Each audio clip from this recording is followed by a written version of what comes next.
The City of Soundsville is the name of this podcast, and as always, I am your host, Shadow Streak, and joined by me is... RJ App. Yeah, it's me. Yeah, it's you. Yeah. Again, Yeah. like you always are in every episode that I I'm introduce. here. Isn't that I'm crazy? lucky to be alive.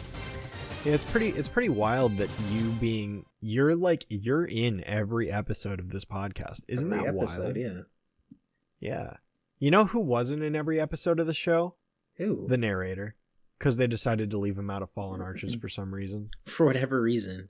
And that means Yeah, I that haven't means let his that quote go isn't from true. last He doesn't episode. he doesn't narrate every episode of Powerpuff Girls like he said in Lost Dos Mojos. Nope, he's a liar. Yeah.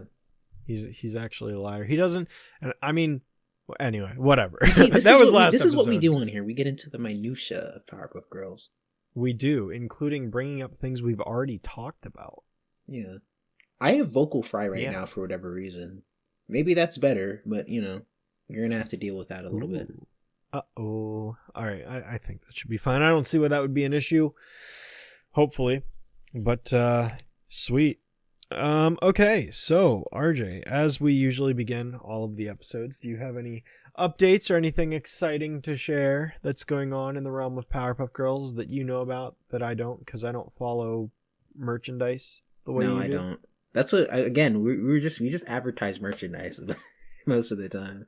You I advertise advertise merchandise. I support the machine. I don't know what any of the... I'm always kind of excited because I never know what you're going to bring to the table.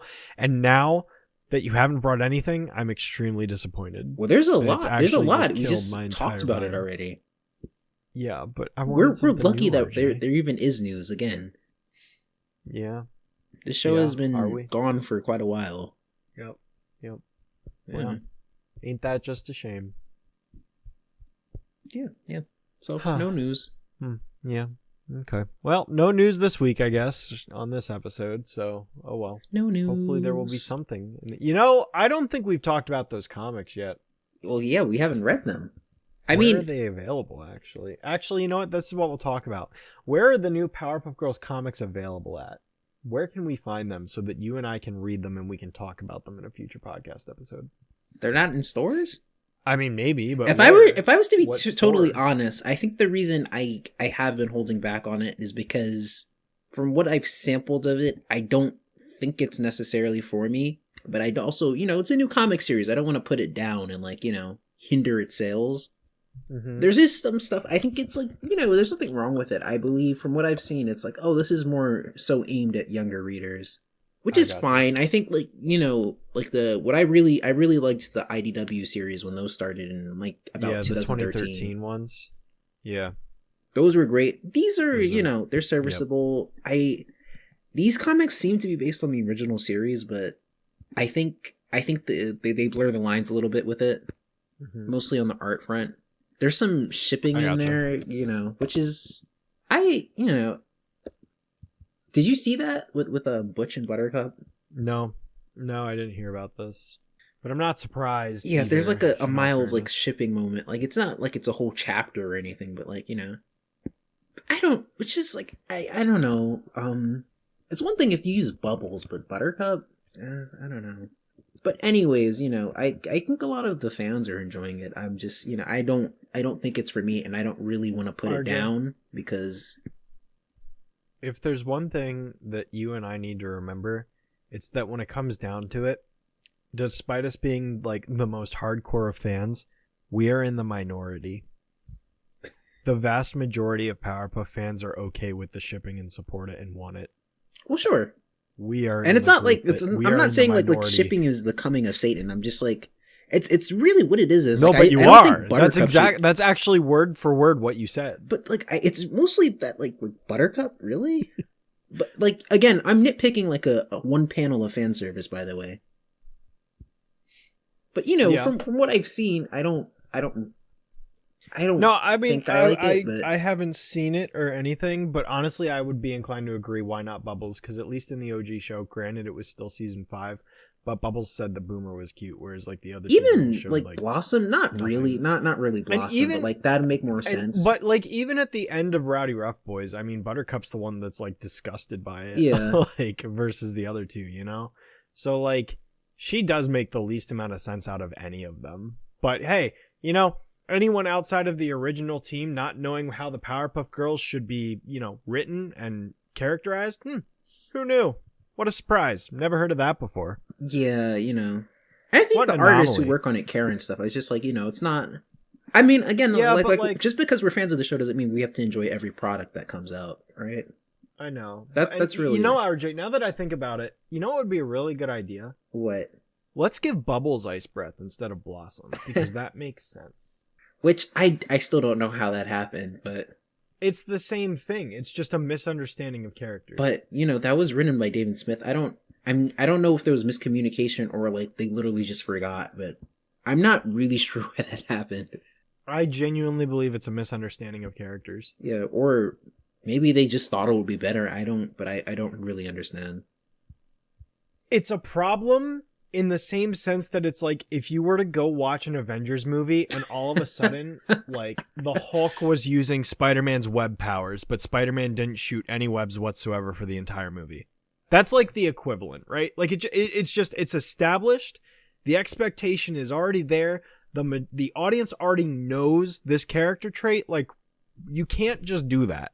Like, you just can't do that. It's just glaring. It's just a glaring oversight and omission that is a flaw because of a pre-established character trait that is a core component of Blossom as established by the episode that it's in. But now I'm going off on this tangent, and we haven't even gotten to that episode, so we'll talk about that ways away in the future. But do indeed expect a rant from at least me going off about how stupid that decision was. Anyways. In 3 or so years. Hopefully not that long. I don't think it's gonna take that long, But, well, actually, let me think, because of release schedule, right? So it's October 2025 right now. Well, if we do it And at the we same just rate we did started season releasing. 2, So maybe no, 3 no, years. But here's the thing. So if we go at a consistent pace that we're actually committed to, we'd be able to complete 2 seasons a year. So we would get season 2 and 3 done through 26 to October of next year, and then 4 and 5. Well, 4 will actually be shorter. No, it won't. Because season 4's ending is weird, and it's off by like 1 or 2. Whatever. We'll talk about that later. So we'll just assume season 4 and 5. That's 2 years. Season 6, actually, depending on how many bonus episodes we do and if there are any breaks, it will take about 3 years. Yeah. Maybe not for us to record it, but for it to be released out into the public. I have a few ideas because for of the bonus rate we episodes. release episodes every other week.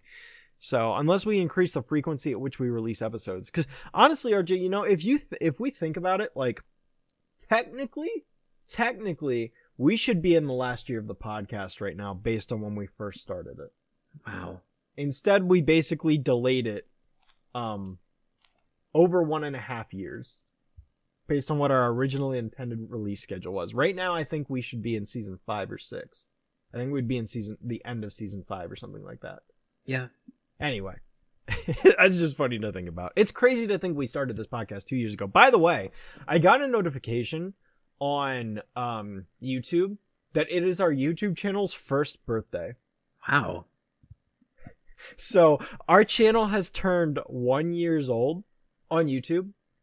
Which is crazy to think that we started the channel basically a year after Spotify. Well, what did you get me? And we've only complete. It's just funny. It took us 2 years to finish season 1. Gosh. But no, really, what did you get me though? What did I get you? Yeah. What did you get me? I got you more energy. To bounce off of when we record more episodes of this podcast. That is true. Obviously. Well, I guess that's our gift to each other. Yeah. Can you tell? I feel like, I don't know. I feel so rejuvenated. I feel so much more into this podcast than the entire You're duration basically of season 2. I'm finally in the show. Yeah, I genuinely feel like making that video first completely drained my entire energy or excitement towards like. Well, you're exaggerating, but I podcast. know exactly what you mean. Yeah.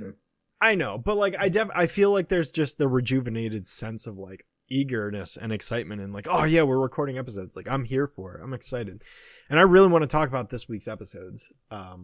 Because there's a lot to say about them. There is. What a surprise. No, there So, is, yeah. Without further ado, let's go ahead and transition over into the episode pairing for this week's episode of the City of Soundsville podcast. That, of course, being the pairing of Town and Out and Child Fearing. This is season 3, episode 2, in case you somehow missed the thumbnail and or episode title of the podcast, where we are going to be talking about this pairing. So we're going to go ahead and start with the A side of the pairing, that, of course, being Town and Out.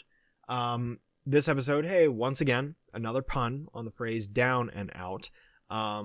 Obviously referencing the fact that the girls are moving to another town with the professor. They basically have to move out of the city of Townsville into the town of Citiesville. And the professor's gotten a new job out there, forcing them to move. They drive into the city or the town. It's really awkward to talk about because it's like, despite this being the town of Citiesville, this is even more of a city than the city of Townsville is. It's weird. Because basically the professor got a new job. They move into this really crummy apartment, and we get to watch the girls essentially live a day or two through the hyperbole of this overly realistic, in air quotes. Make sure you catch those quotes there. Realistic in quotes. Yeah, I know you're super nitpicky about what that. It would be like. I am, because it's like it. We'll get to it.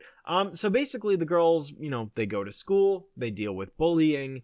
They deal with the teacher not taking them seriously. Nobody in the town actually takes them seriously as far as saving the day and stuff. And then they eventually make their way over to the mayor, where they wait, and the mayor's actually, a serious dude. He's not some lovable goofball like in Townsville. And then they proceed to try and prove themselves by stopping some robbers, destroying a bridge, which in turn forces the mayor to essentially make crime, or superpowers, I should say, illegal. And then the girls have to walk home, and then they're like, Professor, we hate it here. And the professor's like, yeah, I hate it too. Everyone calls me square. Let's go home. And so they do, the end. Very exciting. Yes, indeed. So, you know what? RJ, I'll let you start this time. Why don't you go ahead and start with your thoughts on this episode? So this is how this is going to go. I like this one. Me too. Yeah, I like this episode. I fully understand its reputation. I understand that there were a few rants about this on various corners of DeviantArt and YouTube by people who sounded very frustrated and angry by what they watched. And usually when it comes to debates like this, I mean, Fallen Arches was a little bit like this, but I don't think it's as widely hated as this one. No, this one's probably one of the most hated episodes. Do you think it's the most, maybe? Maybe. I guess tied with Very 5 and Special 6, Blossom. which is yeah, I feel like this and A Very Special Blossom kind of fall into the same tier. Like, I don't know if I would say this is the most hated, because season 5 and 6 exist, and I know there's some pretty hated episodes in there.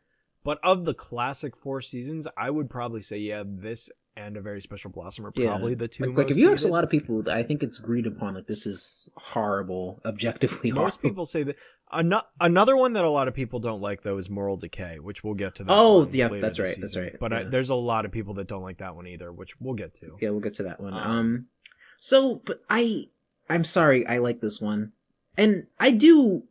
Again, you try to be diplomatic when these things come up, because I don't want to just devalue other people's opinions or say that they're whining, because I understand that, right?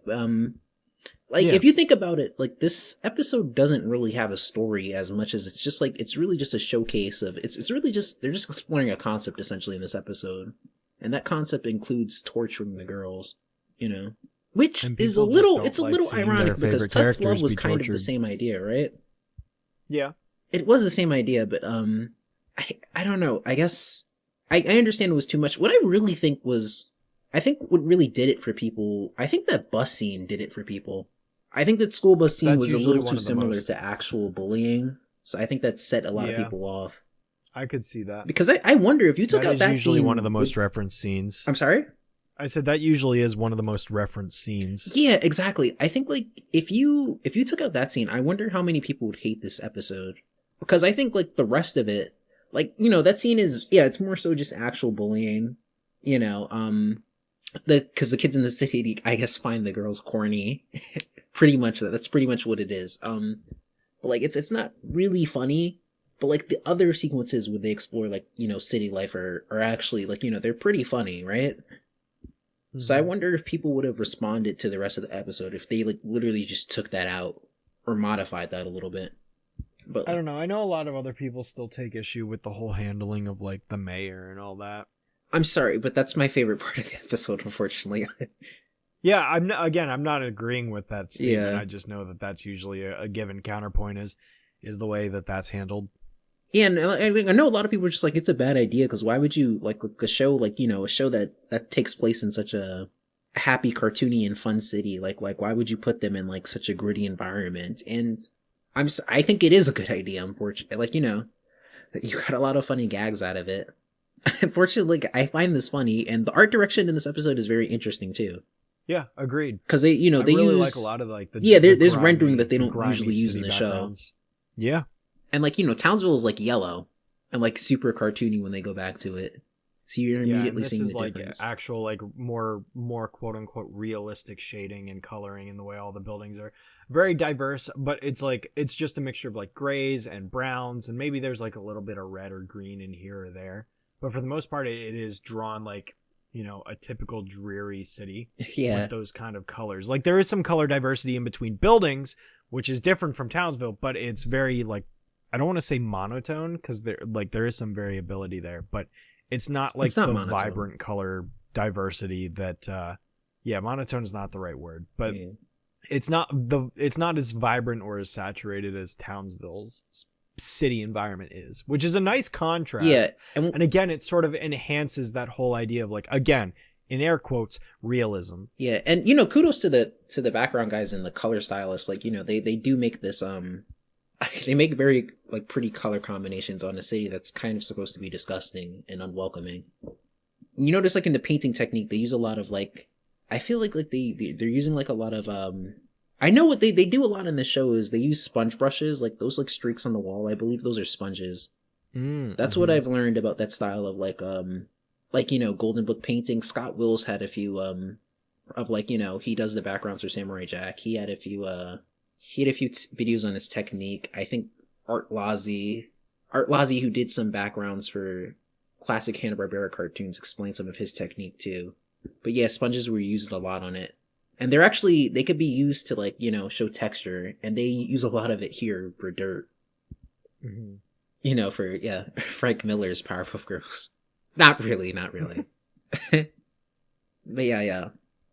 Overall, I think this is a really fun one. I'm sorry. Yeah, like you said, I mean, this is a very conceptual episode. It's just like let's make the Powerpuff Girls kind of fish out of water, so to speak, where we're gonna put them in this new environment where nobody knows who they are, nobody really cares or respects what they are because it's just a really crappy town to live in. Everyone's sort of self-centered, or everyone's just pessimistic and negative, and I don't know, like the teacher's a jerk and the kids are jerks and the mayor doesn't have time for them, and yeah, which I love that scene. It's like, okay, I like, already have a phone, so if you could please get to the point. So if you could get to the point. They're like, so what do we do now? Yeah, what do we do? Yeah, there's a lot of fun awkward humor. Yeah. Yeah, there's definitely a lot of that. How do you again, the number one thing for me with this episode that I kind of see misused is like people will criticize the episode for being quote unquote realistic, but then not being realistic. And what I mean by that is they'll say something like, this episode tries to be realistic because like it puts them in a more real looking setting with like real this and real that. But then like nobody in real life acts this way or like would say this sort of thing. And I'm like, okay, first of all of these arguments are moot points because yes, there are people like that out there that would act that way because they are that egotistical or self-centered. B, it's not realistic because it's a cartoon. And just because it's drawn realistically or the character designs are more quote unquote realistic, like with the adult characters and the way the kids are designed and all that, like they do have a more, I don't want to say, I'm trying to avoid saying the word realistic, but it's like they do have a more like not detailed, but like stiff, like a more stiff designs to a lot of the, like the teacher is very stiff and blocky. The mayor especially is very stiff and blocky. All the other, like even his assistant dude that walks up and gives him the bill or whatever, like they're all very stiff characters. The police officers, like the way they're drawn, they're not drawn like the squashed and stretched or the rounded like citizens of Townsville. They're not UPA characters. You know, yeah. when you look at like Too Poop to Puff, right? It's like you've got like the round boy with the glasses, and then you've got like, you know, the rectangular, somewhat rectangular headed woman, and then you've got like, you know, the fireman who's like all disproportionate. Like there's all sort of all disproportion to the Townsville characters. With these ones, there's not a lot of that. I mean, there is like interesting proportion. Like again, the teacher especially sitting at the desk and being like super like angular, especially with like his fists and stuff. Like with the way he sits, like that's very different. And I appreciate the character design in this episode because of that, because it is a stark contrast to the city of Townsville, which again, just further enhances. I don't want to necessarily call it like it's alien, but I think that is a good adjective to use. Like this is an alien area or environment for the girls to be in. They aren't used to this. This is not where they're really. And I mean, it's from, also fun too, know? because like they're just taking a basic kid concept of like, you know, moving to a new area, but like they're also having fun and like sort of like satirizing the show a bit. Yeah, and I mean, there's always been this kind of stereotype of city folk kind of being bigger jerks than people out in, you know, the suburbs or the country or whatever. Right. Like that is a stereotype out there that exists, and they are kind of true. And with a cartoon, I don't think there's anything wrong with that, because cartoons are exaggerated. That's kind of one of the things that enhances the medium, if anything. Also, again, the important thing to really realize with this episode is like it's intentionally hyperbolic. Like I get if some people don't enjoy the concept of like the girls getting beat up or whatever, or being like, especially like another thing I see mentioned is like the montage of the girls walking home, where it's like they, you know, Buttercup steps in gum, or a bird poops on Bubbles, or they have to cross a river, or, you know, that freaking person that's like, hey, nice dresses. Like that's creepy. That is creepy. Like, yeah. why? I don't know why they put What that. is that doing here? We did not need that. Like the homeless dude asking for millions of dollars. Like that's fine. It's weird, but it's they fine. probably shouldn't have put that But, in like, either. But you know, yeah, but like that one I can at least, that's tame. Like, okay, like I get the joke behind him. He's like, hey, why don't you think about someone else for once? It's like the irony of who it's he's a funny talking Tom Kenny to. voice. I'll say You know? that. It's like, hey Yeah. guys, I'm trying to get But no, $10 million. Can you help me out? Yeah, but I do genuinely think that that's Yeah. like that's actually a perfectly fine joke because there's irony in it, and I think that that's a interesting and creative writing choice. But I don't know, the weird like person that's like nice dress, I don't know, that makes me uncomfy. I'm like, I don't think we needed that. Yeah, because that's kind of, I didn't get it, that's but I sus. guess it's sexual harassment. Like that's very strange. Yes, yeah. it is. It is, and it's like these are children. Like, Yeah, we I don't need think we sort needed of that, thing. yeah. So I don't really like that part of the episode. But other than that, I mean, to go back to my original point with this, because I kind of strayed from it, is like this episode is hyperbolic. So like I get if you don't find this funny. Like again, humor is always subjective, and I'm never gonna refute that point. But like I think it's funny, and I think the hyperbole isn't a bad thing. Like if you kind of sit down and you look at the episode for its intent and its execution and the techniques and methods that it's used, the hyperbole serves a purpose. It does progress the events, and it does kind of lead us from like the beginning to the middle to the end. And you know, if you feel that this episode is mean-spirited towards the girls, it's like, I mean, it is. It is. And if you don't find that funny, then I get it. But that doesn't mean the episode is bad from an objective like structure and writing and visual point of view. And that's the important distinction that I wish people would make, because everyone calls this a bad episode when it's not a bad episode. It's an episode that they don't like. And there is a distinction and a difference there. I think this episode is perfectly well put together. I do not think that there are any real flaws, because like you mentioned, there isn't really a story here. We're not the girls aren't trying to, you know, defeat a bad guy as like the main plot point. Like that's just an event that happens for a brief moment. That's just an event. But this really is just, let's put the girls in this really crummy city and explore that. And I honestly, I kind of appreciate it, because it shows that, and this is true, this could apply to real life. It's like, just because you have sort of a reputation or a normal and you have these relationships with people, and people kind of understand you in this group or this town or this company you work for, Sure. or whatever, that, you know, this school, whatever it might be, you get pulled out of that and you get put somewhere else where no one knows who you are. Like, you don't have all these preconceived sort of, you know, ideas or expectations that you can just kind of blend into. Like, nobody here at the, now it's weird, granted, it is kind of weird that no one in this Citiesville has ever heard of them, because like the girls do save the day. I mean, they literally kicked a monster onto Mount Rushmore. And it's right across the street, in air quote, you know, exaggeration, but it's not that far from Townsville based on what we're shown. It's weird that like that a monster would have never made its way over here or whatever. But again, that's where you start. It's like, okay, we're overthinking this now. Like, clearly that level of thought wasn't put into this, and maybe that is a valid criticism. I could see, you know, okay, you have an issue with that. Fair enough. I totally get that observation. I think this episode works better in a vacuum without considering the rest of the lore of the show. Because another thing that I can't really refute this point, is another thing that people criticize this episode for is literally 3 episodes ago in Speed Demon, the show literally establishes that if the girls leave Townsville, like, it's doomed. And then they go and leave Townsville. And it's like, I can't argue that. I would have never thought about that. You're right. Like, But like, and even outside of Speed Demon, it's like, even though the whole point of Speed Demon kind of illustrates that concept that the girls really can't or shouldn't leave Townsville because it's doomed. Yeah. They do it here, but it's like, even if you exclude Speed Demon being the main point of Speed Demon, if you push that aside, just think about it generally. Like, you don't need Speed Demon to establish that the girls are kind of necessary for this city. Mm-hmm. So why would they leave? And I feel like that's short-sighted on the professor when you look at it from that perspective. Again, I can look past that because I know this show is not about continuity as far as world building and lore is concerned. That wasn't the intent with this. This is not the Lord of the Rings. This is not Game of Thrones. This is not, you know, Arcane or anything on that level. It's not. It's not. And I can concede that. This episode works in a vacuum, and if you view it that way, then I think it's perfectly fine.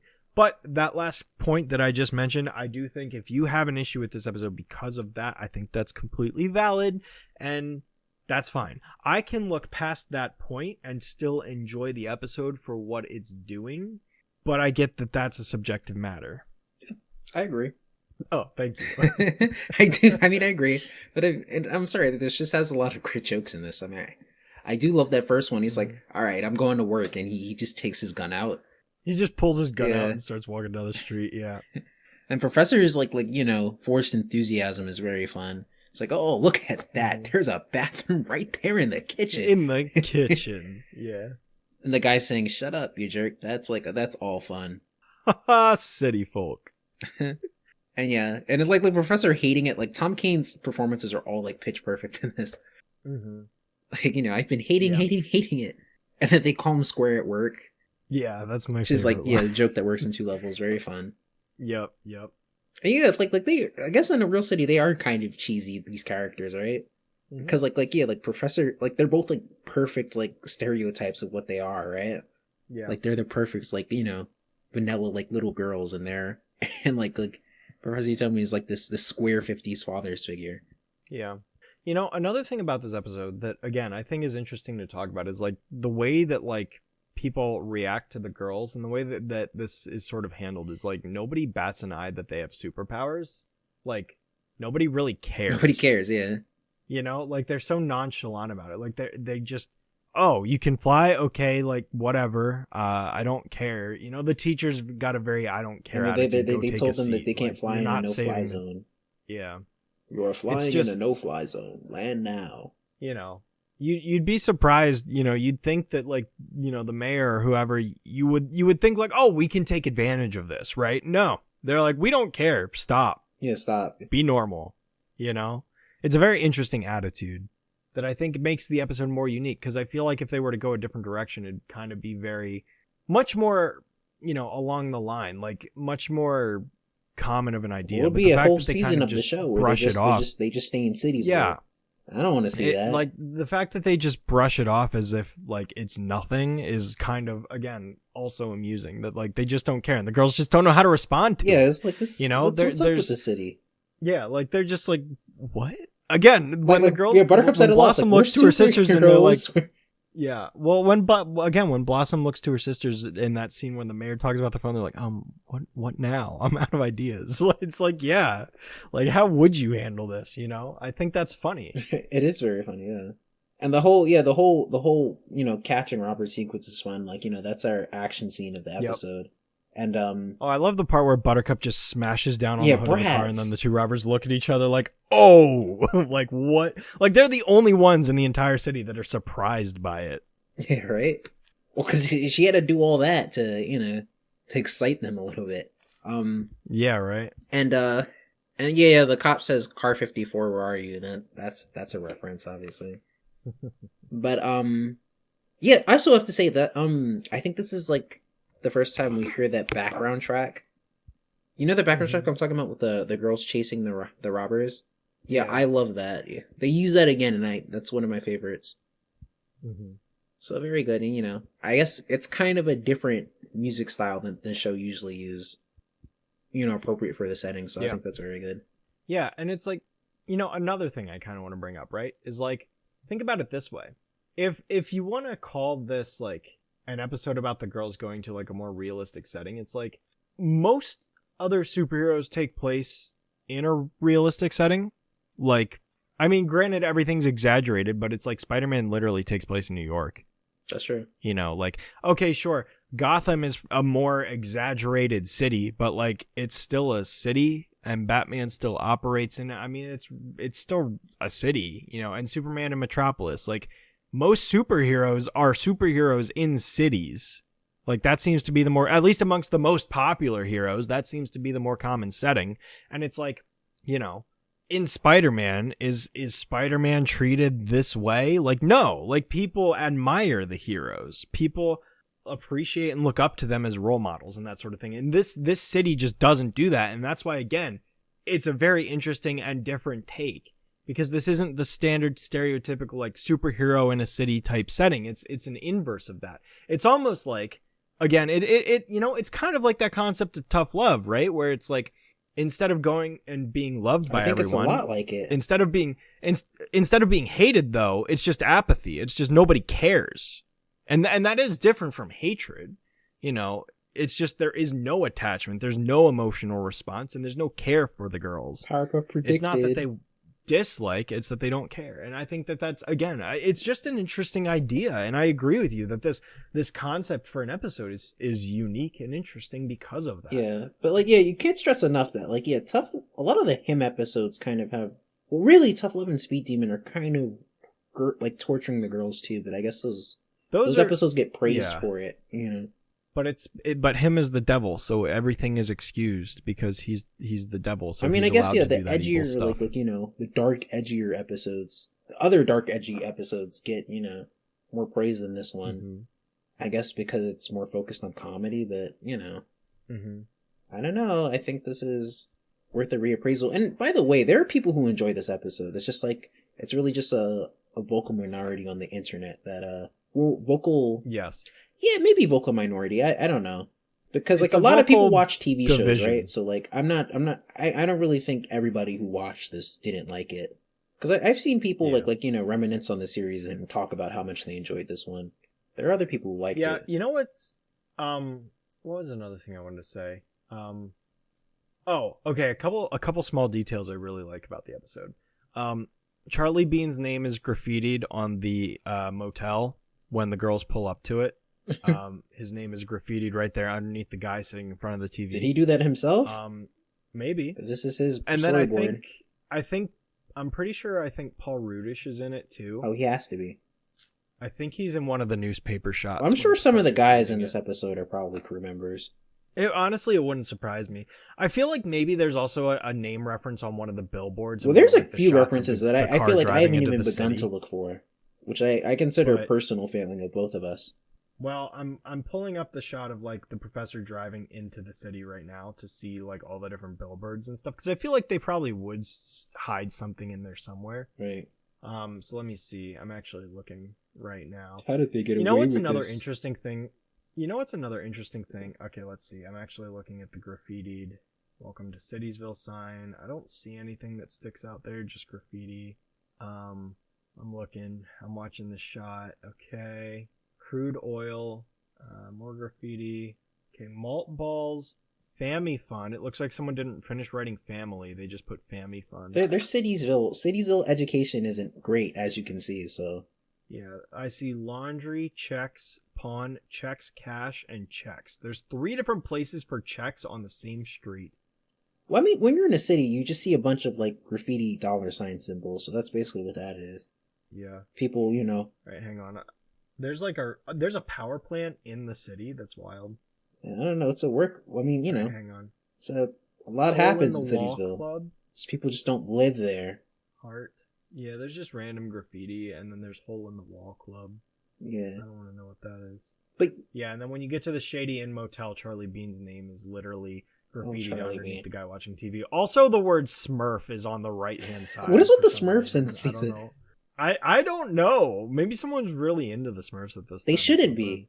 They shouldn't be, but they are. They are for whatever reason. Actually, I don't even know what I was gonna say. Oh, I know what I was gonna say. Yeah, I'm sorry that whole sequence with the girls chasing the crooks, the cop being upset over it. I just Mhm. love that. I just love him getting angry. And he just cries, and the girl's just like, we should go. Like they messed up a cultural landmark. Like Also, I gotta say, this was a prime missed opportunity for Roach Coach to come back. he could have. You think he lives in Citiesville? Like, he could live in that motel. The apartment that the girls move into, there's roaches everywhere. Like, there's no reason why Roach Coach couldn't have come back. Yeah, those are very big roaches. Indeed. Yeah. But yeah, it's like this would have been a prime opportunity this could have been Roach Coach's home base of operations. Like, this should have been a Roach Coach episode, dang it. Just out of all episodes, Roach Coach is the pilot, which is very funny. Like, that's how you start out your series. Also, I love that shot, and this is, we talked about it, last episode, but how there's, like, not a lot of clips grabbed or whatever. Mm-hmm. That shot of the girls in the classroom where they're looking at the fire across the road or whatever, and they're, like, smiling, that's a gift that's, like, I do see that. posted a lot. Yeah, just like looking at chaos and Yeah. just being happy But, about like, it. in context, yeah, like, why are the girls smiling? Why are they smiling? But they're That's so on happy fire. to like see a crime. Yeah, right? Yeah, It's like, those people are suffering. and it's within the narrative Should be now happy because like the about current that. narrative is like the Powerpuff Girls are evil. Have you Mhm. seen this stuff? Like mostly people is like Mojo Jojo is innocent and like the girls are villains. Yeah, that's stupid. It's not. It's a stupid It's- take, it's but people I reaching. do. I'm pretty sure people aren't really being serious about it. I would hope not. I would hope not. I mean, I think it's It's fun a discussion, reach. which I enjoy that. I just think it's a stretch. I think it's a huge stretch, but like, especially like he destroys the city and probably kills a lot of people, but Yeah, but it keeps Hanut's father in business. it does. He's a very busy man. And remember, like Also, Mojo came to their I- party dressed as Mujisha and tried to like get rid of their powers. Like, come on. Okay, so I'm looking at some more of I'm looking at the shot now of the girls flying over the city chasing the robber's car and reading the billboards. So I can't read one of these, but there's literally a billboard in the top right corner that says atomic energy is sexy. I kid you not. It actually says that. Atomic energy is So sexy. stupid. Yes. I'm so That's glad. what it says. I'm not lying, dude. I'm so glad you told me that. Like out of all these years of watching this episode, I finally discovered a new I've joke. never- There's a new joke in this. That is I've- amazing. Yes. I've never noticed it until right now. This is also new for me. So there you go. Proof is in the pudding. This show still continues to teach you new things 30 years later. Energy is sexy. Yeah, atomic energy is sexy. I kid you not. It's like it's on screen for half a second, if that. But then here's the other thing. So there's a couple more. So like there's coal is cool. Like all of these posters or all these billboards are about fossil fuels because like industry or whatever. There's another sign in here that says "Ya need tires." Like YA need tires. I need tires. And then I can't for the life of me read what this says, but it says oil makes the something go something. Oh. And I can't make it out. Oh, they didn't get any profanity passed. I hope. It's like oil makes the something go, Round. but like it's not. I can't for the life of me read what it says. I wish I could. Oil makes the blank go. Also, do you want to know something? I don't know. What? While we've been talking, I've been drawing bubbles for like the past 10 minutes. Oh, really? Yeah. Good. Came pretty Nice. Pretty good. I'm happy for you. Yeah. But there's a lot. Gosh. Cosmic energy is sexy. Yeah, dude, I don't know what to make of that. It's just funny. It's just stupid. Yeah. And yeah, you brought up Charlie Bean, like very appropriately cast because like Craig made it a point, and I guess this is true of all TV shows. Like, you know, you cast your writers based on the premises that you're doing, based on their strengths. So like I think Charlie Bean kind of has like, I feel like he does all of like the quote unquote effed up episodes. That was always his bag, sort of. And you know, I guess like by fans, some people don't like all of them, but like, and they really like other ones. I like all of them personally. Yeah. His ones are really good. I'm looking again at more like, now I'm watching the girls walk through the city. I'm like just enamored by like what other billboards or like advertisements are there. There was one sign with a thing that just said Palace. Okay, so I'm looking at the weird person with the fanny pack now, gosh. and just on the wall to the side of like the railing, it just says Sun, like SON. Sun. Like, why? I mean, this is just as Sun. bad as the stuff that's in Pokey Oaks. And then there's like FWDs. You know, Like D's nuts. And then someone wrote Brisk. Brisk. So just a Like, brand. I don't understand what some of this graffiti means. I mean, that's kind of a lot of graffiti just doesn't make sense. I know, but it's just interesting in this show. Like, I don't know. You'd think there'd be more of something there, but I don't know. It's very interesting. Yeah, it's just very fun. And by the way, we have to make the point, I guess. Like, oh my god, does that say Herbert does it or Helmet, or does it say Helmet? I don't know. I don't know. There's weird stuff. There's that school teacher is probably at the same level as Miss Keene. Yeah, I would say so. She does the same thing, the same exact thing. Yep, Miss Keene is no better than Citiesville. Yeah. Also, okay, I can't believe I didn't bring this up sooner. So here's the thing. So what's funny is that the mayor, when he's like in the room or whatever, and he's like crying because the bridge is destroyed, he's like, I've been hesitating. That's That's just in Citiesville. They commute. Then it's like, well, why didn't the girls just do that? yeah, right. Why did the professor move here? Like, why didn't he just commute? Like, if nobody lives there, why did the professor? They move never here? specify. Well, they did specify what the job is a little bit, but yeah, you're right. But I do just have to say is like, I'm sorry. Like, if you take that scene, like, I guess as like serious drama, I guess it's a little intense. I But know. like, that is, I'm sorry, that him crying about the city is just really funny to me. It's on our flag. Pete's sake. For goodness sake. For Pete's sake. It's Yeah. like they commute. It's like Just, like that's. I laugh every time I see that. it's so stupid. Or like Blossom is about to talk. She says, he's like, no. No. Do you really think that blowing up a bridge was the best way to stop them? No. It's It's just like a good. funny sketch because like that's been needed to say like after 2 seasons of this show. Like the girls do a lot of Mhm. property damage. They That really joke is do. so on They target. really do. Like I just love, Yeah. and then it's like that voice. I think like the mayor's voice is so funny. Mhm. Like I just love it. And he's like you know he's like he's just so boring and straightforward. He's like, come on in, boys.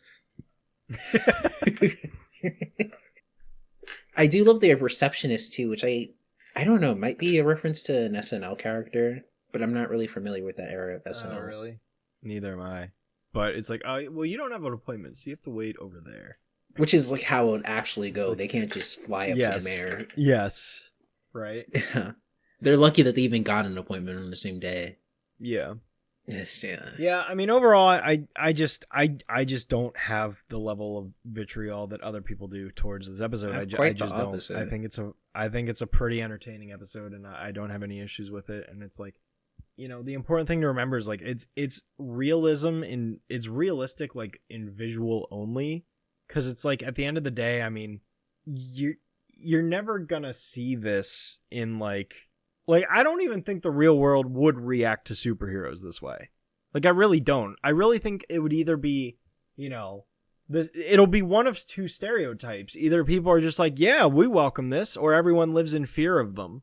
Scared of the heroes. And then the government tries to stop them or whatever. And then, it's like we've seen both of those in media time and time again. It's like, we're going to outlaw superpowers. I mean, that's a whole thing. That's how they said it. They said it in the Western. They said it in the Southern accent. We're going to outlaw superpowers. We're going to outlaw them they are superpowers, I tell you. You know what, Powerpuff Girls here. Tell you what. I'll tell you what. Dang it, Bobby. Bobby? Oh my god. Them there superpowers are rotting your brain. Anyway. What that man has is a medical condition. But Dad! Now, Bobby, I said no. You see, look what this episode is making us do. It's filling us with joy. It really is. It really is. Yeah. Man. Good old Mike Judge. Oh, Mike Judge. Respect. Yeah. Anyway. All right. Do you have anything else to say about Town and Out? No, just thoroughly entertaining. I'm sorry. I am thoroughly entertained by this. As am I. As am I. That's, what I believe. I have to quote Mojo, like from that commentary we were talking about on Something's Amiss. No, it was yeah. Slumbering with the Enemy. Like Mojo's just like, I'm thoroughly amused by the entertainment value before me. Yeah. Just I have to use that. Okay. Mm-hmm. Fair enough. All right. Well, let's go ahead and move on to the second half of this week's episode. That, of course, being child fearing, a pun on the term child rearing, in which this episode, basically, it's very simple premise. I think this episode is hysterical. Yes. In the episode, the professor has some event to attend to that night, and he needs to have the girls get a babysitter, but he forgets to hire one, so he ends up calling the mayor to babysit, which has actually been established in previous episodes, in case anybody remembers. Mommy Fearest. So that was a cool attention to continuity, so the show does have some continuity to it. But the mayor's too busy playing The Legend of Zelda. So I gotta keep, let me just stick to the synopsis. He ends up calling the jail, and then they're like, yeah, we'll just have Mojo come babysit. So Mojo babysits the Powerpuff Girls, and that's the episode. Yeah, full pardon. So that's the whole thing. That joke where the mayor's like, hey, Warden, get me a babysitter. Full pardon, and hangs up. Just conceptually, I'm sorry. Oh my god, it's funny. That's what I always get stuck on with this episode. It's like, that is such an amazing concept for an episode of a TV show. The mayor doesn't the concept of this episode literally is the mayor is busy playing Zelda, so he pardons a criminal so he can babysit the Powerpuff Girls. Go babysit the Powerpuff Girls. Stupid. It's brilliant though. This is the level of absurdity that the show breathes absurdity with some of its concepts, and this is I think this might be one of the funniest episodes of the show. I think this episode's hilarious from beginning to end. It's it's maybe not best rainy day adventure level for me, but it's up there. It's I mean, even so much as the professor getting ready, the dude's literally he takes deodorant and puts it on his where does he put the I don't remember where he puts the deodorant, but then he messes up. Yeah, he puts it on his head, and then he takes his hairspray and sprays under his arms, and then he doesn't even finish brushing his teeth, and he's just a mess. Yeah, it's forgot the babysitter. No, I forgot the babysitter. Yeah, yeah, that's great. And then again, we hard cut to the mayor in the building, and he's like, "Oh, stupid fairy!" He's trying to beat Zelda. Yeah, and he killed his own fairy. He keeps running into the left wall no matter what he does. Right. It's so dumb, but it's funny, and it's this is the most accurate video game reference in a cartoon at this point. It really is, because Simpsons, it really is. I think because other shows I think had staff that were a little bit too old to really be into video games that much. Because like Simpsons, like they had some interesting video game stuff, but like this really shows that they played the game. Well, yeah, and I mean, as we both know, they talk about it in the documentary that like during this time of production, everybody was just addicted to Ocarina of Time. Yeah. So like people weren't showing up to work because they were busy playing Ocarina, and then everyone, like Craig talks about, it's like, okay, so everyone would sit down before they started talking about an episode and like, okay, so where's everyone at in Zelda? Like, I think that's like just the coolest thing.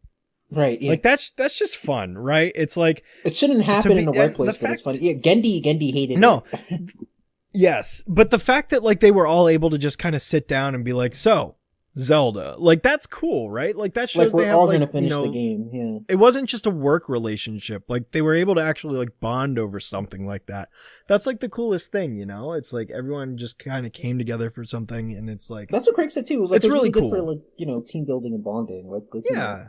Yeah, exactly. Like it allowed people to kind of open up and get closer to each other. Right. Even though it did delay production of the show. Like, cause, yeah, Greg said he was at, like, he was at the table, was like, alright, so where is everybody at Zelda? And, like, and he was like, no, it doesn't matter. This shouldn't be happening.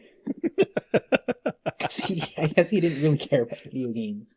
Mm-hmm. I don't think Chris Riccardi was really playing video games either.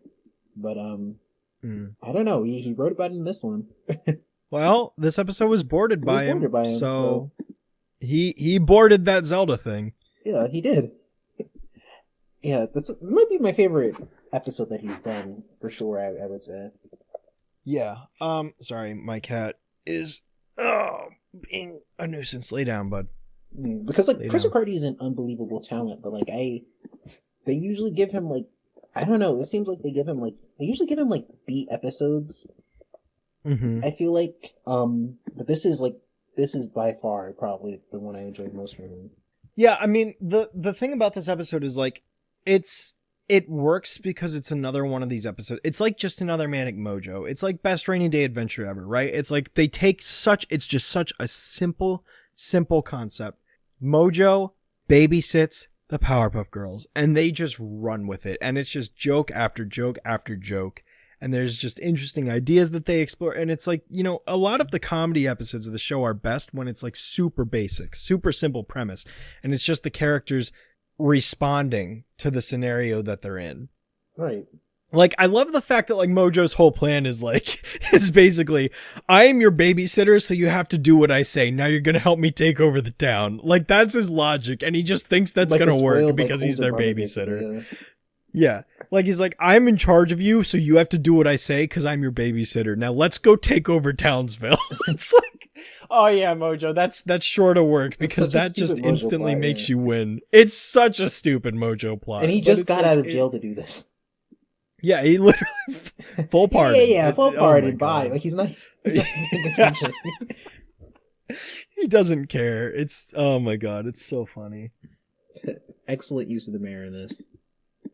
Yeah, but yeah, it's just great. And it's like, you wouldn't even really think the Powerpuff Girls need a babysitter. Like, they're more than capable, but like the show still like reminds us like, hey, these girls are like 5 years old. So like, we're going to throw them in like what 5-year-olds would experience. Yeah. I mean, like, and it's all like, these episodes have I've talked about this in other episodes, right? But like, this is one where it explores yet another concept of child lore. And like, it's like, for me, that's what this show did so well, and it's like another thing that like sets this show apart from other cartoons. Like, a lot of other cartoons never really tried to put the characters in a relatable scenario to like the age or like a relative age of kids watching the show, right? It's like, as a 5-year-old, it's like think about it. It's like when I'm watching Courage the Cowardly Dog, like, I love Courage. It's great. But can I relate to any of the scenarios? No, it's all horror fiction. It's like, of course not. Johnny Bravo, like, I can't relate to that as a kid. Now, as I get older and it's like I meet people like him, then it's like, okay, I get that. Like, it's a more mature humor show. So it's like, as you mature, it's going to make more sense. But the thing I love about the Powerpuff Girls is like, it takes so many of those childhood concepts that adults have most likely lived through or have, some relatability to. Even if they've forgotten some events, they'll be able to kind of nostalgically connect to an idea, like playing inside on a rainy day or cooties on the playground. And then it's also basically connecting to kids at that time watching the show in the moment, like, oh, I have a babysitter, you know? And it's like, that's what I love about the show. And I think this is why it also resonated with like such a wide array, is like, not only is it funny, not only does it have action, but it's like, there's so many relatable concepts that just the vast majority of people can connect with. Right. You know, not everyone, obviously, not everybody has the exact same experience in life. And, you know, some people may have never had a babysitter because they never needed to. Their parents didn't ever get one, you know, or whatever. Or maybe cooties wasn't a thing at the school you went to, or whatever it might be. But these are it's generally universal concepts of childhood. And that's why the show is so appealing, because it's like, it takes these concepts and it's just like, now what if a superhero went through it? And that's, again, it's just so unique. It's like, you're not going to see this in any other show. You're not going to see there is not I mean, correct me if I'm wrong, listeners, but I find it impossible to believe there is another show out there that has an episode like this, where the main bad guy babysits the superheroes. Yeah. I'm like certain that this does not exist anywhere else. That's why it's like my favorite cartoon, because it's like the most fun superhero show of all time. Because I'm not even that, like, I like superheroes, but I'm not that big a fan of straight superhero content. I mostly like the show because it's like, oh, like, they're playing with it. Like, you know, instead of just having the superhero, like, you know, come save the day, like there's this child, like, at the other line who just, like, is bad at answering the phone and hangs up on them. That's why I like the show. And, you know, I think, like, there were definitely shows at that time that talked about kid problems. I think, like, honestly, I think that was like the dominant thing, because you had like a lot of the Disney stuff and the Nickelodeon stuff was very straightforward about, like, you know, kids and their problems. But I think what makes Cartoon Network fun, mostly like Dexter and Powerpuff, what makes those shows fun is, like, you know, I would say there's more jokes, there's more energy, there's more cartooniness. They're more, like, you know, they're more actual cartoons, even though they're still relatable. I think that was really Cartoon Network's brand and what made them stand out from Nickelodeon and Disney. Yeah, for sure. You know, which is like, that's where the whole cartoon things came from. Because, like, these are like really, they're really going back to Warner Brothers, even though they're still relating to their audience. Mm-hmm. So, like, you know, it's a balancing act that they do very well. Indeed. But yeah, the gags in this is funny. Like of course, so Mojo's good. Game is like, all right, fine, I'll feed you, but then we'll take over the world.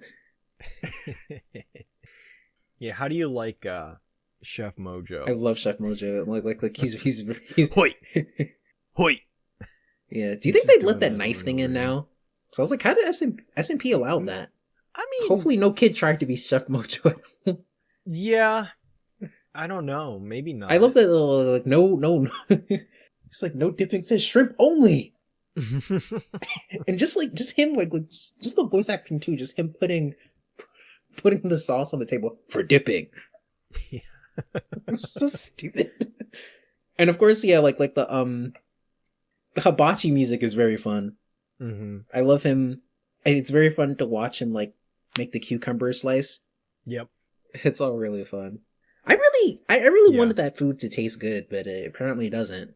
Or the girls were just saying that. Yeah, maybe they were just, you know, being jerks. Mm-hmm. Which, I mean, yeah, Mojo was kind of asking for this.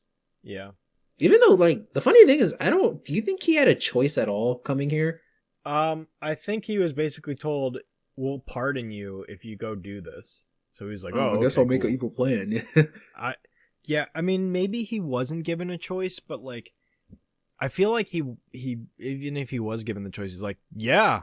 Because then he's like, oh, I know. I'll just force them to take over the town with me because I'm their babysitter and they have to do what I say. Right. Not even thinking about the fact that even if that logic applied, as soon as he was done babysitting them, they would just beat him up anyways. So, right.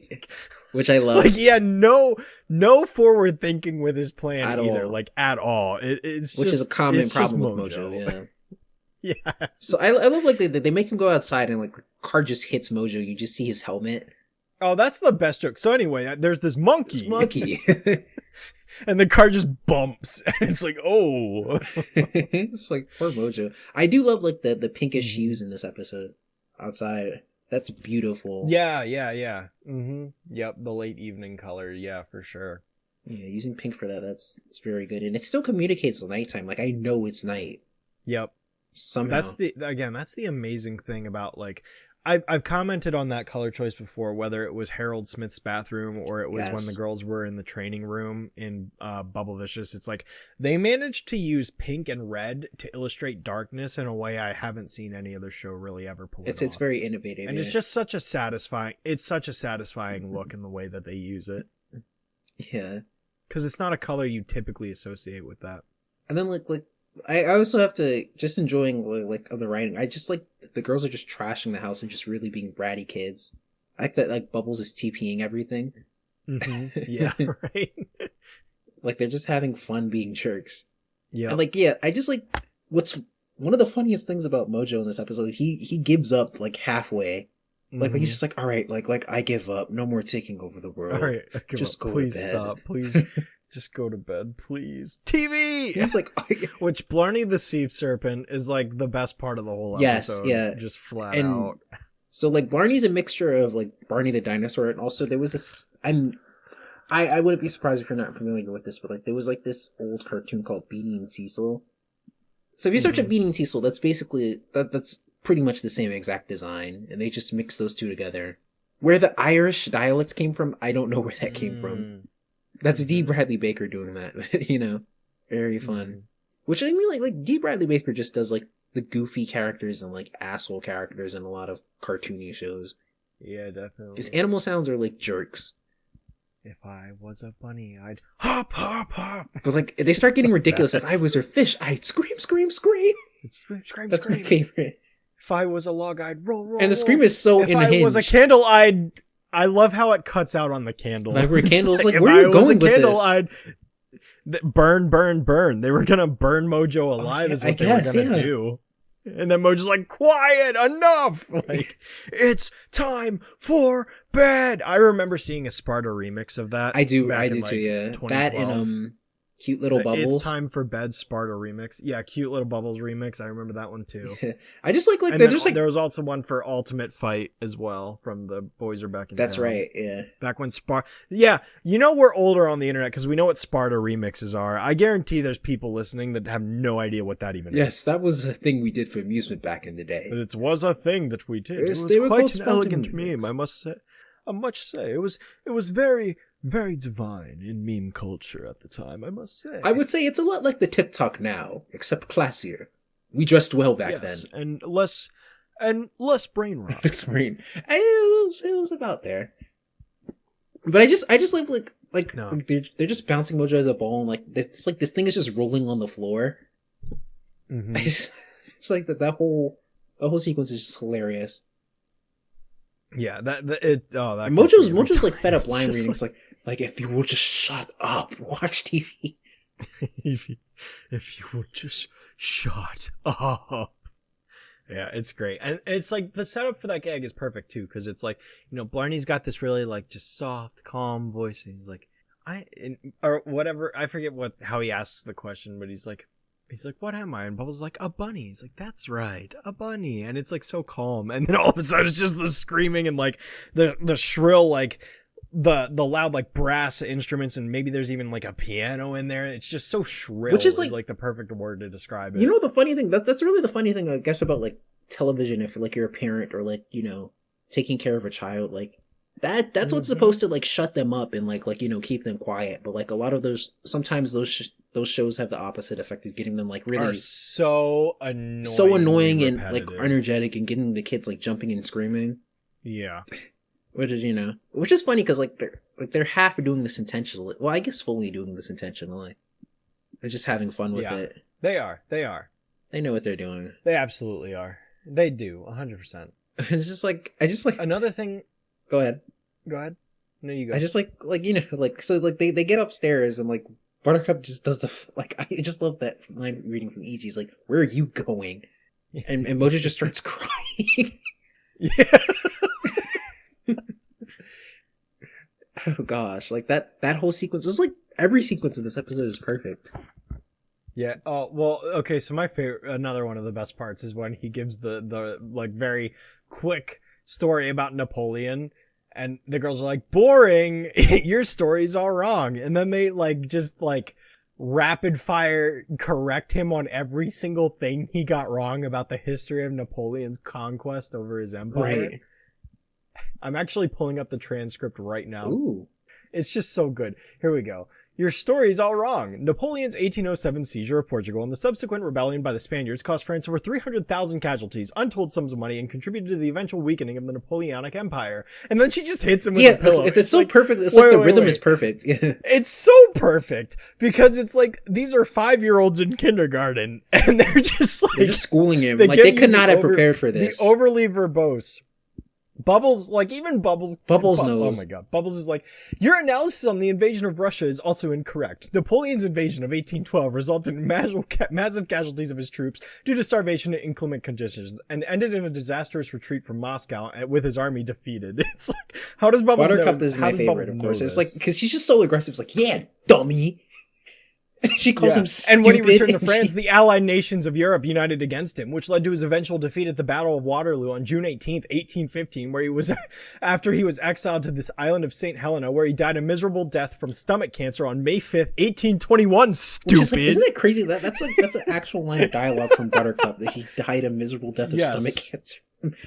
Yeah. Which is like, I don't know. I know, Oh like, my I don't know. God. That's not really cool, but like, I very much enjoyed that line as a kid. No, it's hilarious. I appreciate it now so much more because it's just like it's like you said, they literally just school They him school on this him. thing, and he's like, oh yeah, I look up to Napoleon. He eventually conquered the world, and like, no, he didn't. Like, this is, yeah, No, he didn't. It's so stupid. I just like, also just like the and they the- just start the line, beating him up. Yeah, the line reading from Roger too is just like, I'll tell you my favorite story about the greatest conqueror who ever lived. He just screams it. Like for no reason. Oh man, yeah, right. And I just Oh, what's man. funny after this, they just start getting like tactless and just start like they just started abusing him basically. Well, the best part is where like they're beating him with the pillows, and then they all stop and look at each other, and they just They toss just the toss pillows it. away. And Mojo's on the phone saying, And like Mojo literally calls. He's like, "Help, save me!" access to like he calls the cops on himself. Oh my god! Like he goes back to prison to He goes- hide from the But like girls. the It's line reading funniest especially thing. was like, that's one of my favorite things. They don't do it a lot, but like when the villains are so scared, like their voice just starts getting shaky. Help! So like, Please he says, hello. save me!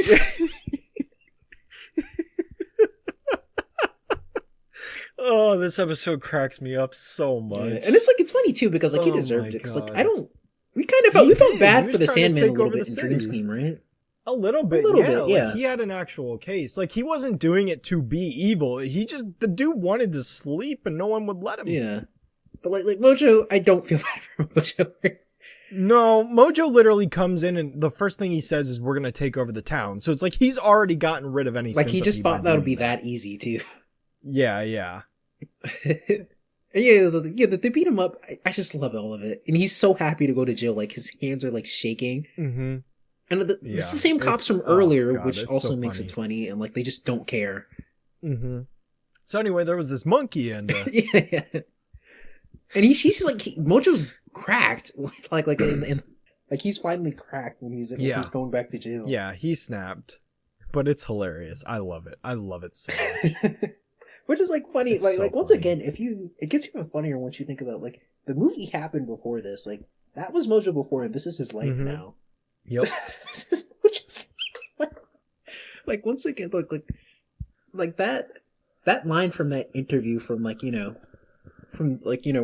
the time of the Powerpuff movie with Craig and Loring saying that like Mojo's just slowly been losing it over the course of the series. Like I'm just like that's worth a rewatch alone. Just looking at him lose his mind. Mm-hmm. Because like we Yeah. should start tracking this because remember like his first plan really good. Turning the city into dogs, that's pretty good. Kidnapping the professor, pretty good. But then he starts losing Mr. his Mojo's mind. Like Rising was, like, a Mojisha, good like concept. what happened, dude? Like are you this is him losing Yeah. his mind too. Like him telling the professor not to create the girls as a kid. Mhm. Like he's He's gonna throw Professor Utonium into the volcano. yeah, he's like what inspired you to create the Powerpuff Girls? He's talking to like the kid professor. He's like, what? He's like, dude, what? What? But like Oh well, we're not at that. We're not episode at yet. that, I'll but save like this it's just plus like for when we get he's, there. he's Yeah. so stupid at this point. And I love It's it. hilarious. Oh my god! And then we get to something like forced kin, and it's just Oh, he's such an idiot. Yeah. yeah. Oh my god, it's great. We need big cheese. What? Just get the cheese. Put the cheese on the Okay. mammoth. Yeah. What? And I love, yeah, like the Yeah, girls. it's The girls just share a funny. high five, which I very well learned. They got to be fun jerks in Mhm. this one. I love the narrator saying, like, you know, if I was the narrator, I'd end this show. Perfect. Yep. Good way to bring it back and wrap it up. You know, another. Yeah, I think this is one of the funniest episodes. Yes. flat Yeah, for sure. And everybody likes this one, right? I would hope. I think so. Yeah. I would hope. But I would If hope. if you don't like this one, I'd really. Well, I guess maybe they were too mean to Mojo, but like I don't care about Mojo. I'm Eh. sorry. I don't care about the Eh. well-being of Mojo. He literally establishes that he wants to be evil. Like I don't feel bad of any of his ass whoopings in season don't. 3. I don't either. I don't either. He established he's the bad guy. Yeah, right. Like, oh my gosh, no, this is one. This is just also just a funny half hour as a whole. Mm-hmm. One in a more like I guess more thoughtful way. And one is just like a flat out like just hard comedy. Because like yeah, again, Powerpuff Girls is always a comedy, but like there are some that really indulge themselves in comedy more than the standard episode, I would say. Mm-hmm. And this is one. Child Fearing is one of them for sure. Yeah, definitely, without question. Without question. I love the episode. I don't really have much else to say than we already said. I mean, We covered the whole I thing. think we covered it. Yeah. So, but yeah, no. Overall, I mean, I think this pairing's good. Yeah, Yeah. Child Fearing is up there. It's up there. it is up there. Yeah, it's a good example of why season 3 is great too. Oh yeah, for sure. Like this is the level of humor sure. and writing that I like from the characters. It's great. Yeah. Yep. Yeah. Okay. Okay. Cool. Well, I guess we can go ahead and move on to our Q&A section because we're bringing it back, baby. You said it so I put up a sassy. community post. Yeah, I did. I put up a community post a couple days ago when we released the season 2 part 1 episode, or the first episode of season 2 coverage, to get some questions in for season 3. So this post should be able to keep us occupied for the majority of season 3. Of course, if we get other episodes on season 2 episodes as we're releasing those, I will have obviously mentioned them as well. But as of this point in time, we do not have any questions posted on Spotify or YouTube because the only episode we released is relatively new and doesn't have very many comments on it at all. So just as a reminder, if you've listened this far, we are doing a Q&A section. Feel free to leave a question on whichever platform you're listening to this podcast on. And by all means, we will probably be getting to these questions by the time you're listening to this, probably in season 4, maybe, 5 or whatever. We're trying to space this stuff out. So definitely get your questions in now because pretty much any question that is asked at this point in time is almost certain to be answered.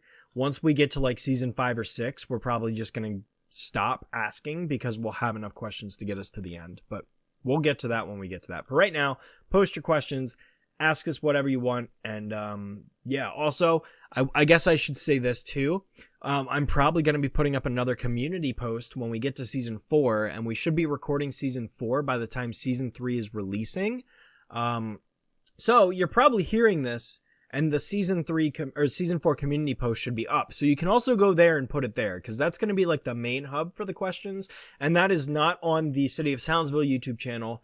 I should specify and clarify where that is. That is on that being Shadow Streak, YouTube channel under the community post section. So if you go there, you can drop a question. There should be a post up for it. So feel free to do that.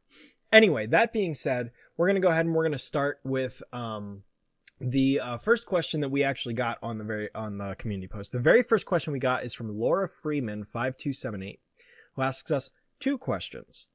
The first question is, what do you think is the most underrated Powerpuff Girls episode? RJ? What is the most... Oh, I have an answer actually. I do too. You go first. Cop Out. Valid Yeah, answer. we're gonna talk about that in a few episodes, but rewatching that's a very solid one. I like the because it's different. Jeff Bennett does some really like impressive vocal work in that. I believe like most of everyone in that episode is him. It's a fun villain. It's a fun story, and it has again it's because it's a season 3 episode and it has that level of writing that I like.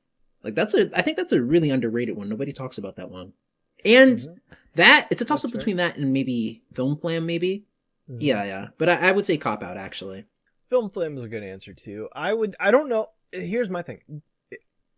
I don't know if Ice Store falls into underrated or not. It's not. That's not underrated. I think it's rated. Okay. It's rated.